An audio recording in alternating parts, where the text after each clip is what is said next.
मालिकेच्या येणाऱ्या पुढील काही भागामध्ये आपल्याला जबरदस्त असा ट्विस्ट पाहायला मिळणार आहे. राजनचा जीव वाचवत आता कमळीने कामिनीला सिद्धटेकचा गावरान इंगा दाखवतच अद्दल घडवलेली असते आणि हे सगळं का बरं केलेलं आहे आणि कामिनी राजनच्या जीवावर नेमकी का उठली आहे, ह्याच सर्व गोष्टी आपल्याला या आजच्या ट्विस्टमध्ये जाणून घ्यायच्यात, पाहायच्यात. त्यामुळे प्रेक्षकांनो, व्हिडिओ शेवटपर्यंत नक्कीच पहा.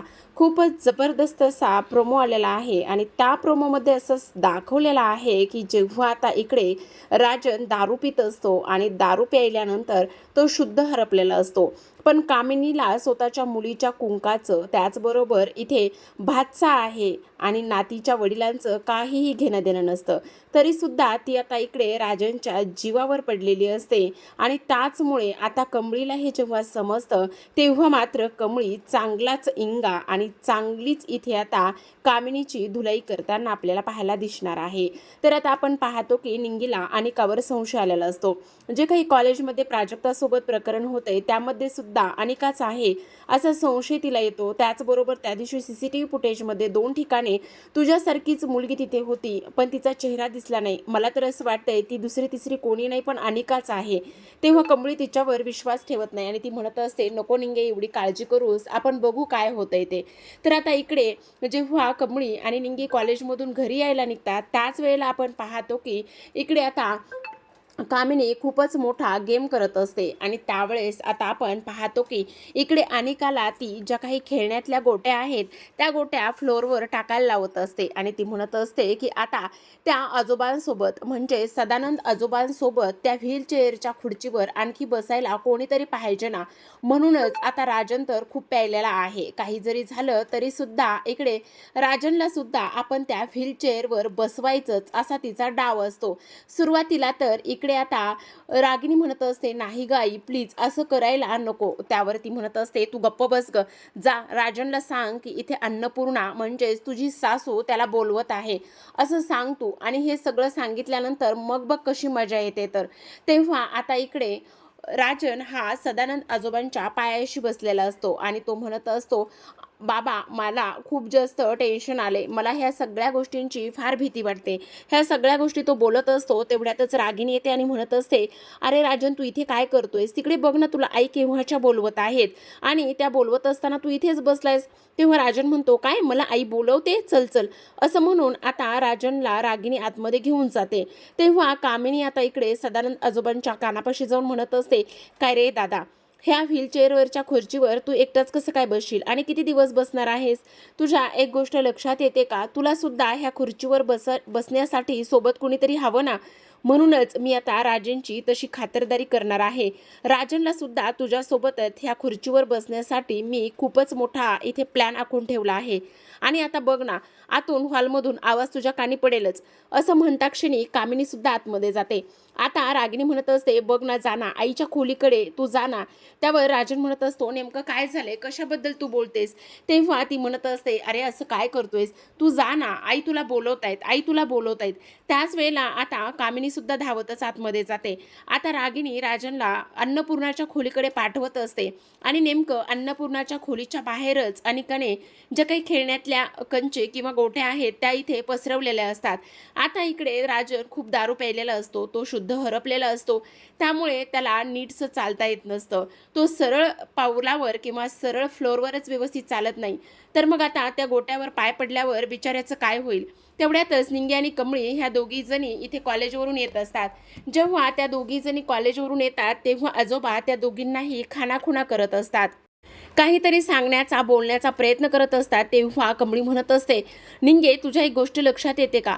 आजोबांना आपल्याला काहीतरी सांगायचंय का? ते काहीतरी सांगण्याचा, बोलण्याचा प्रयत्न करतेत का? पण काय सांगायचं असेल ग? कशाबद्दल आजोबा नेमकं बोलतायत? त्यावर आजोबा आता इकडे घराकडे, आतमध्ये हॉलकडेच खाणाखुणा करत असतात. तेव्हा कमळी म्हणत असते, नाही नाही निंगे, आपल्याला इथे थांबून नाही चालणार. नक्कीच काहीतरी प्रॉब्लेम आहे, नक्कीच काहीतरी आतमध्ये गोष्टी घडतायत. तेव्हा निंगी आणि कमळी धावतच आता हॉलकडे येतात. आता धावतच हॉलकडे आल्यानंतर राजन हा अक्षरशः झुलत झुलतच निघालेला असतो. त्याला स्वतःचं शरीरसुद्धा सांभाळता येत नसतं. जेव्हा कमळी राजनला अशा पद्धतीने चालताना पाहते आणि त्याचे पाय दोन्ही आता त्या गोट्यावर असतात, तेवढ्यातच आता धावतच कमळी राजन बाबा असं म्हणत असते आणि धावतच येऊन आता राजनला पडण्यापासून ती वाचवते. राजनचा जीव तर कमळीने वाचवलेला असतो, पण बाजूला उभ्या असलेल्या कामिनी, रागिनी आणि अनिका ह्या तिघींचाही पूर्ण प्लॅन फ्लॉप झालेला असतो. जेव्हा कमळी येते तेव्हा पडणाऱ्या राजनला ती वाचवते आणि वाचवल्यानंतर ती म्हणत असते, बाबा बाबा तुम्ही कसे पडलात? तुम्हाला सांगितलं होतं, तुम्ही मला शपथ दिली होती की काही जरी झालं तरी सुद्धा तुम्ही दारू पिणार नाही, मग तुम्ही माझी शपथ का मोडली? असं म्हणून ती त्याला खोलीत घेऊन येते. त्यावर आता राजन म्हणत असतो, नाही ग कमळे, मला माफ कर, तुझी शपथ मी घेतली, पण मला होणारा त्रास आणि त्या सगळ्या गोष्टीमुळे मी हे सगळं काही केले. पण आता मी तुला शपथ देतो, इथून पुढे काही जरी झालं तरी मी ह्या दारूला शिवणार नाही. त्यावर कमळी म्हणत असते, ठीक आहे, आता तुम्ही शांतपणे झोपा, मी तुमच्यासाठी काळा चहा किंवा लिंबू पाणी घेऊन येते. त्यावर राजन म्हणत असतो, नको कमळे, तू जा, मी आता ठीक आहे. असं म्हणून आता कमळी तिथून निघून जाते. त्यानंतर राजन हा गेलेल्या कमळीकडे पाहतच असतो, आनंद झालेला असतो, कारण ही तर माझी मुलगी नाहीये, तरी सुद्धा माझ्यासाठी एवढ्या सगळ्या गोष्टी करते हे पाहून त्यांना सुद्धा आनंद होत असतो. कमळीला दिलेलं वचन आपण मोडलंय आणि पुन्हा एकदा आपण दारू प्यायलोत, ही गोष्ट राजनला फारच खाऊ लागलेली असते. पण तरी सुद्धा आता राजनने पुन्हा एकदा कमळीला कधीही दारू न पिण्याचं वचन दिलेलं असतं आणि त्यानंतर कमळी आता राजनसाठी काढा, लिंबू पाणी काहीतरी घेऊन येते आणि ती राजनला प्यायला देत असते. त्याच वेळेला आपण पाहतो की इकडे आता लगेचच दुसऱ्या बाजूला हे सगळं अनिका आणि त्याचबरोबर कामिनी ह्या लोकांनी केलेलं आहे ही गोष्ट तिच्या लक्षात येते आणि त्यामुळे आता ती लगेचच इकडे ह्या खोलींकडे जात असते. आता अनिकाच्या खोलीमध्ये ह्या तिघी जणी असतात. तेव्हा कमळी तिथे जाते. आता कमळी तिथे गेल्यानंतर कामिनी म्हणत असते, ए 2 वेण्या, काय चाललंय तुझं? तू इथे कशाला आलीस? तुझं काम काय येते? त्यावर ती म्हणत असते, माझं काम तुमच्याकडेच आहे, काही जरी झालं ना तरी मला तुम्हाला काहीतरी विचारायचंय. त्यावर ती म्हणत असते, काय विचारायचंय?